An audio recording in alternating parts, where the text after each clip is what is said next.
बाहेर पावसाची रिमझिम सुरू झाली की आजही मला तो दिवस आठवतो, जेव्हा आपण पहिल्यांदा भेटलो होतो. त्या छोट्याशा चहाच्या टपरीवर छत्री विसरलेली मी आणि स्वतःची अर्धी छत्री माझ्या बाजूला धरलेला तू. काहीही न बोलता झालेली ती पहिली ओळख आजही माझ्या मनात तितकीच ताजी आहे.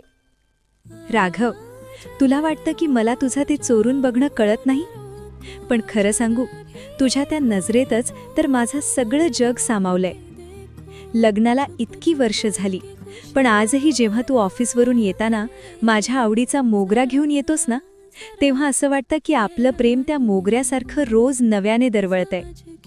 रात्रीच्या शांततेत जेव्हा आपण बाल्कनीत बसून भविष्याची स्वप्न रंगवतो, तेव्हा मला खात्री पटते की आयुष्याचा हा प्रवास कितीही कठीण असला तरी तुझा हात हातात असला की प्रत्येक वळण सुंदर वाटणार.